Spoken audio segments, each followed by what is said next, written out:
جی السلام علیکم ناظرین، میں ہوں آپ کا میزبان وسیم ہاشمی، اور اس وقت ہم موجود ہیں پنڈ نوناریاں، اور ہمارے ساتھ جو شخصیت موجود ہے کسی تعارف کی محتاج نہیں، وہ پاکستان مسلم لیگ کے ایک ناڈر سپاہی ہیں، ملک محمد آصف صاحب کا چیئرمین ہے UC80 کے، اور آج ہم ان کے پاس موجود ہیں۔ ان سے بات کریں گے کہ موجودہ صورتحال، جو ملکی صورتحال جا رہی ہے، اس حوالے سے یہ اپنا پیغام کیا دینا چاہتے ہیں، کیونکہ آپ لوگ دیکھ رہے ہیں کہ سرحدوں کے اوپر جو صورتحال بنی ہے، اور ہماری پاک آرمی جو کردار ادا کر رہی ہے، اور اس کے علاوہ انڈیا میں جو ہمارے مسلم لوگ اور سکھ برادری ہمارے لیے کردار ادا کر رہی ہے، اس حوالے سے ملک محمد آصف صاحب سے ہم بات کریں گے کہ وہ اپنا کیا پیغام دینا چاہتے ہیں۔ جی السلام علیکم ملک صاحب۔ جی وعلیکم السلام۔ پہلے تو آپ لوگوں کا بہت شکریہ ہاشمی صاحب، آپ تشریف لائے۔ تو آپ نے جو مجھے ابھی سوال کیا ہے، تو اس کے بارے میں یہ آپ کو بتانا چاہ رہا ہوں کہ یہ پاکستان جس نام پہ ہم نے لیا ہے، وہ انشاءاللہ تعالی اس کو کوئی نہیں ہٹا سکتا۔ یہ انڈیا تو کوئی چیز ہی نہیں ہے۔ تو جو لوگ یہاں پہ بیٹھ کے پاکستان کے خلاف سوچ رہے ہیں یا ان کے خلاف بیان دے رہے ہیں، اللہ کی ان کی لعنت ہے اس کے اوپر۔ انہیں یہ ہی نہیں پتہ کہ یہ اللہ پاک نے ہمیں گفٹ پیش دیا ہے۔ تو سب سے بڑی بات یہ ہے کہ جو ہماری پاک آرمی ہے، جو پاکستانی فوج ہے، یہ سب سے بڑی قابل فوج ہے اور دنیا میں نمبر 1 فوج ہے۔ آج جو بھی ہے، جس سکون سے جیسے ہم آزاد پھر رہے ہیں، یہ اسی فوج کی وجہ سے پھر رہے ہیں۔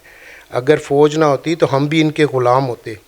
تو میں تو اپنی فوج کا بے حد مشکور ہوں، خاص کر کے سپہ سالار جناب حافظ عاصم منیر صاحب کا، اور تمام فوج سپاہی تک جو بارڈروں کے اوپر کھڑے ہیں، سردیوں میں گرمیوں میں، انہوں نے کبھی اپنے گھر کا نہیں سوچا، کبھی انہوں نے کچھ یہ نہیں سوچا کہ ہمارے بھی بچے ہیں۔ وہ کن کے لیے کھڑے ہیں؟ ہمارے لیے کھڑے ہیں۔ اور آج بھی جو اتنا بات کرتے ہیں چھوٹا چھوٹا، یہ چھوٹا نہیں ہے، یہ پوری دنیا کو ہلا کے رکھ دے گا انشاءاللہ۔ ہم ہر ایک سے ٹکر لینے کے لیے تیار ہیں۔ یہ تو انڈیا تو کوئی چیز ہی نہیں ہے۔ یہ بدتمیزوں کو یہی نہیں پتہ کہ پاکستان ہے کیا چیز۔ آج دیکھ لیا، آپ بھی یہاں پہ موجود تھے، ہم بھی کیسے باتیں کر رہا تھا مودی صاحب اور ان کے چیلے۔ الحمدللہ آج چھپتے پھر رہے ہیں، منہ چھپا رہے ہیں، سب جھوٹ کی بنا پر۔ اصل میں کافر ہوتا ہی جھوٹا ہے اور بے ایمان لوگ ہیں۔ اور الحمدللہ جب تک ہمارے اندر ایمان کی طاقت ہے، انشاءاللہ ہمیں کوئی دنیا کی طاقت نہیں گرا سکتی۔ پاکستان زندہ باد۔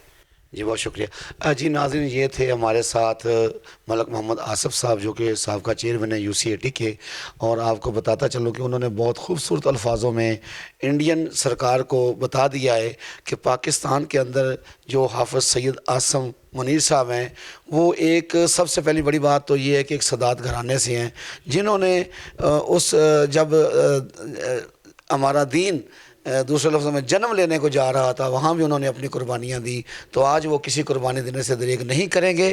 اور آپ ملک صاحب نے یہ بھی انڈیا جہاریت کو بتا دیا ہے کہ ہم ہر قسم کی آپ کے ساتھ ٹکر لینے کے لیے تیار ہیں، ہم جنگ سے ڈرتے نہیں ہیں، مگر ہمارا دین، ہمارا مذہب، ہمارا اسلام ہمیں امن کا پیغام دیتا ہے، اس لیے ہم امن کا جو پرچم ہے اس کو لہرانا چاہتے ہیں۔ باقی کوئی ایسی بات نہیں ہے۔ اگر آپ لڑنا چاہتے ہیں تو ہمارے جو پاکستان کا ایک بچہ ہے، وہ آپ کے لیے لڑنے کے لیے بالکل تیار ہے۔ اسی کے ساتھ اپنے میزبان وسیم ہاشمی کو دیجیے اجازت۔ پاکستان زندہ باد۔